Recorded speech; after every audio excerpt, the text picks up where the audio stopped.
لغمان والي وایي د معلولیت لرونکو وګړو لپاره به په فرهنګي، فکري او تجارتي برخو کې ځانګړي کارونه ترسره کړي ترڅو دوی لا په خپلو پښو ودرېږي. نوموړي دغه څرګندونې د معلولیت لرونکو وګړو د نړیوالې ورځې د لمانځ غونډې په ترڅ کې ګډونوالو ته په خطاب کې وکړي. په یاده غونډه کې چې نن پنجشنبه د لیندۍ په 14مه نیټه له غرمې وړاندې ترسره شوه، پر مهال لغمان والي ښاغلي محمد آصف ننګ سربیره، د ولایتي شورا رئیس عتیق الله عبدالرحیمزي، د بېلابېلو ادارو مسؤلینو، معلولیت لرونکو وګړو، میرمنو، ځوانانو او یو شمېر نورو ګډون کړی و. لومړی د شهیدانو او معلولینو عامر بشیر احمد حقپال ګډونوالو ته د ښه راغلا ترڅنګ له دوی مننه وکړه چې په نننۍ غونډه کې ورسره ګډون وکړل. نوموړي وویل د معلولینو نړیواله ورځ د نړۍ په ډېرو هیوادونو کې لمانځل کیږي او پر مهال د دوی میړانه، همت او قربانیانو څخه ستاینه کیږي.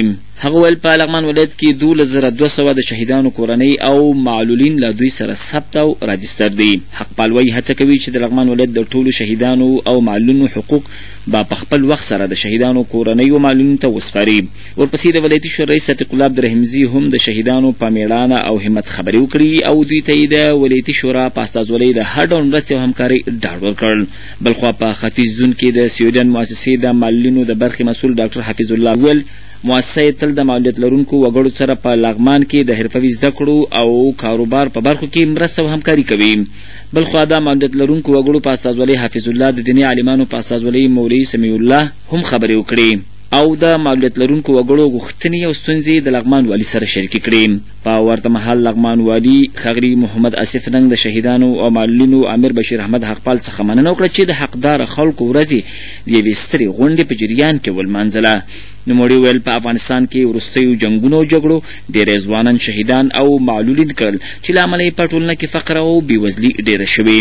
ښاغلي ننګ ویل په خپل وروستي سفر کې چې مرکز ته یې لرلو د لغمان ولایت د شهیدانو او معلولینو ستونزې، مشکلات او غوښتنې اړونده وزارت له وزیر سره شریکې کړي چې هغه ورته په ټولو برخو کې د حل بشپړ ډاډ ورکړی. نوموړي ویل د معلولیت لرونکو وګړو د کفالت او پالنې په اړه قرآن کریم صریح آیاتونه دي چې مؤمنان پرې په دې مکلف شوي تر څو له یتیمانو سره ښه سلوک او مرسته ترسره کړي. هغه ویل د معلولیت لرونکو وګړو لپاره به په فرهنګي، فکري، زراعتي، حرفوي او تجارتي برخو کې ځانګړي کارونه ترسره کړي تر څو دوی په خپلو پښو ودرېږي. والي ننګ ویل د خپل ماموریت په جریان کې تل د شهیدانو له کورنیو او معلولینو سره وخت پر وخت مرستې ترسره کړي چې دا لړۍ به همداسې روانه ساتي. په یاده غونډه کې د لغمان د تیاتر ټیم لخوا د معلولیت لرونکو وګړو د حمایت لپاره چمتو شوي تمثیلي پرچه هم د غونډې ګډونوالو سره شریکه شوه. د غونډې په وروستۍ برخه کې د سویډن محصل لوري هغه 18 تنه د حرفوي زده کړو فارغانو ته چې 8 میاشتې وړاندې فارغ شوي د خپل مسلک د کاروبار وسایل ورکړل شول.